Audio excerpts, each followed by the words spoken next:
Hello viewers, আসসালামু আলাইকুম ওয়া রাহমাতুল্লাহ। আজকে আবারও হাজির হলাম আপনাদের সামনে। আজকে আমরা অ্যাপ্রোপ্রিয়েট প্রেপোজিশনের পার্ট 7-এ যে প্রেপোজিশনগুলো আছে সেগুলো চর্চা করব। So let's get started. Number 1, ashamed for. Ashamed for এই প্রেপোজিশনটির অর্থ হচ্ছে অন্য ব্যক্তির জন্য লজ্জিত হওয়া, অন্য কারোর জন্য লজ্জিত হওয়া। Examples: I am ashamed for my son's behavior. আমার ছেলের ব্যবহারের জন্য আমি লজ্জিত। I am ashamed for my son's behavior. Another example: Aren't you ashamed for your daughter's mistake? Aren't you ashamed for your daughter's mistake? আপনি কি আপনার মেয়ের ভুলের জন্য লজ্জিত নন? আপনি কি আপনার মেয়ের ভুলের জন্য লজ্জিত নন? তাহলে অ্যাশেমড ফর এই প্রিপোজিশন অর্থ কি? অন্য কারোর জন্য লজ্জিত হওয়া। নাম্বার 2, অ্যাস্ক ফর বা কল ফর। অ্যাস্ক ফর মানে হচ্ছে চাওয়া, অ্যাস্ক ফর মানে চাওয়া। এক্সাম্পল দেখুন: হি অ্যাস্কড ফর আ লোন অফ টাকা 500. হি অ্যাস্কড ফর আ লোন অফ টাকা 500. সে 500 টাকা ধার চাইলো, সে 500 টাকা ধার চাইলো। Another example: aren't you ashamed of asking for money? তোমার কি টাকা চাইতে লজ্জা করে না? Aren't you ashamed of asking for money? এখানে দুইটি অ্যাপ্রোপ্রিয়েট প্রিপোজিশন আছে। একটি হচ্ছে ashamed of মানে লজ্জিত হওয়া, আর ask for মানে চাওয়া। দুটোই কিন্তু অ্যাপ্রোপ্রিয়েট প্রিপোজিশন। তাহলে ask for মানে চাওয়া, যাকে আমরা call for দিয়েও বলতে পারি। call for মানেও চাওয়া।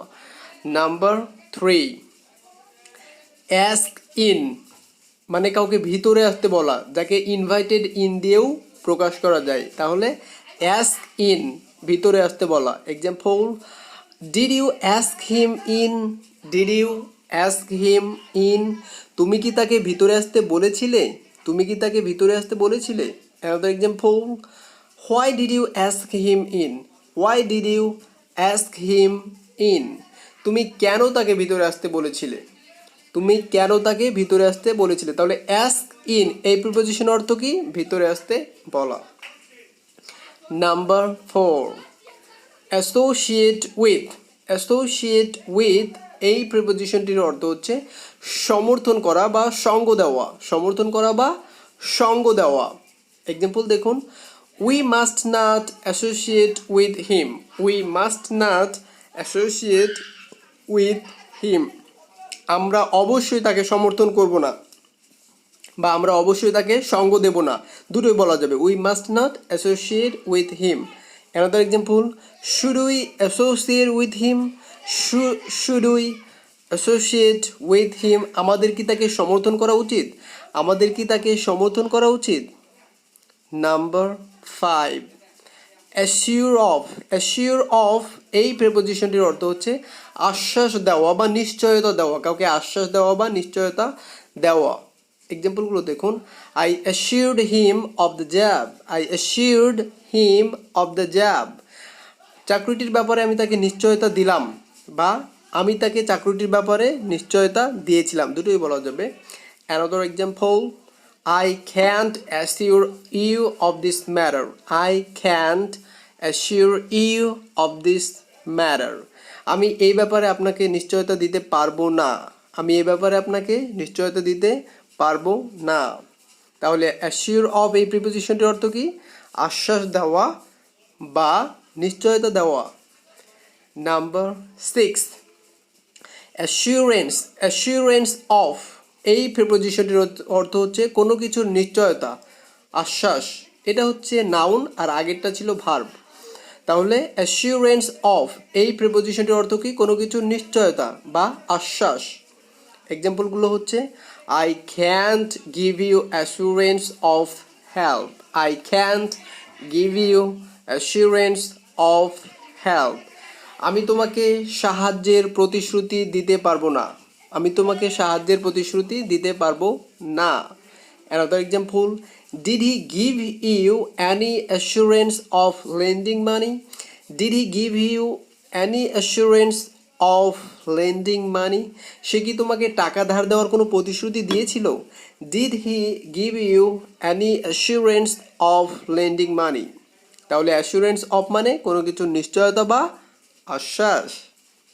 Number 7, astonished, astonished at, astonished at এই প্রিপোজিশনটির অর্থ হচ্ছে কারো আচরণ, কর্ম বা তার কারো কথায় বিস্মিত হওয়া, আশ্চর্যান্বিত হওয়া, বিস্মিত হওয়া বা বিস্মিত।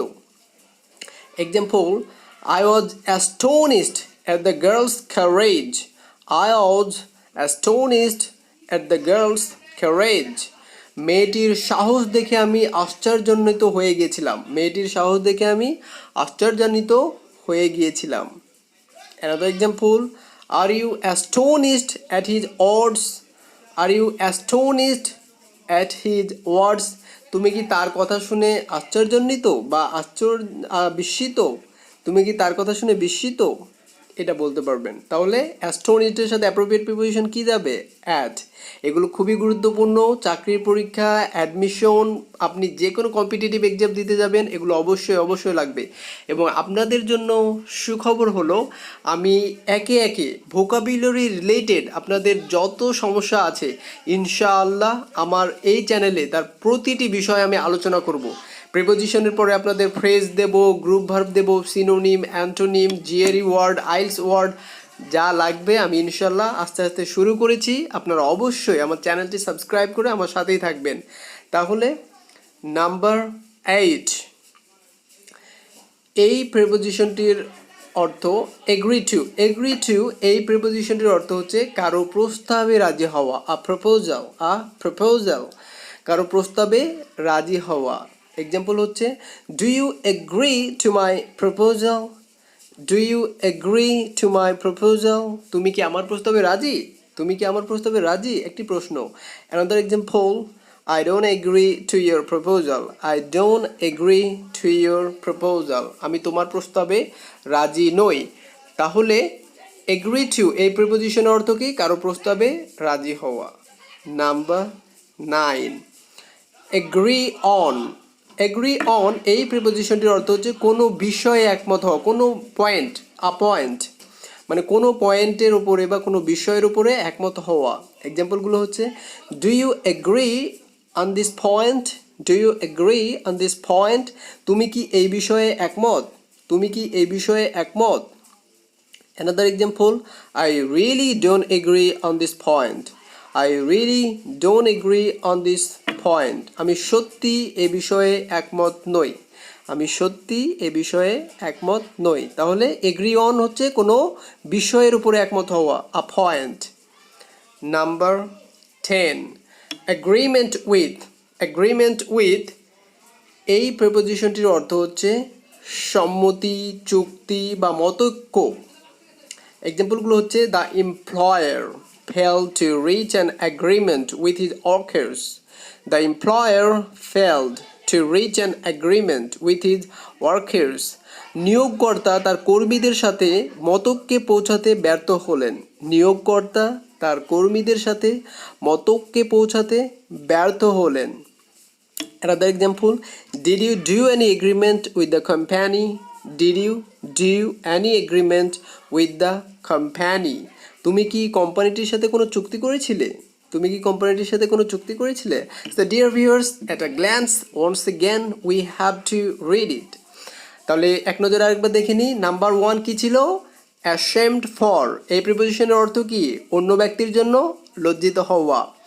নাম্বার 2, ask for বা call for এটার অর্থ কি ছিল? কারো কাছে কিছু চাওয়া। নাম্বার 3, ask in বা ইনভাইটেড ইন এটার অর্থ কি? কাউকে ভিতরে আসতে বলা বা ভিতরে আসতে বলা। Number 4, associate with. Associate with এই প্রিপোজিশনের অর্থ কি ছিল? সমর্থন করা বা সঙ্গ দেওয়া। Number 5, assure of. Assure of, assure of অর্থ আশ্বাস দেওয়া বা নিশ্চয়তা দেওয়া। নাম্বার 6 কি ছিল? Assurance of. অ্যাসুরেন্স অফ এটার অর্থ হচ্ছে কোনো কিছুর নিশ্চয়তা বা আশ্বাস। Number 7, astonished at. Astonished at এই প্রিপোজিশনটির অর্থ ছিল কারো আচরণ কর্ম বা কথায় বিস্মিত হওয়া। নাম্বার 8 এগ্রি টু এই প্রিপোজিশনটির অর্থ ছিল কারো প্রস্তাবে রাজি হওয়া, আ প্রপোজাল। নাম্বার 9 এগ্রি অন এই প্রিপোজিশনটির অর্থ ছিল কোনো বিষয়ে একমত হওয়া, কোনো পয়েন্টের উপর একমত হওয়া। নাম্বার 10 অ্যাগ্রিমেন্ট উইথ মানে হচ্ছে সম্মতি, চুক্তি বা মতৈক্য। So dear viewers, that's all for today and this was Mustafa Shravan from Islamic University, Bangladesh. Keep me in your prayers. No more today. Those are all about. Assalamu alaikum wa rahmatullah.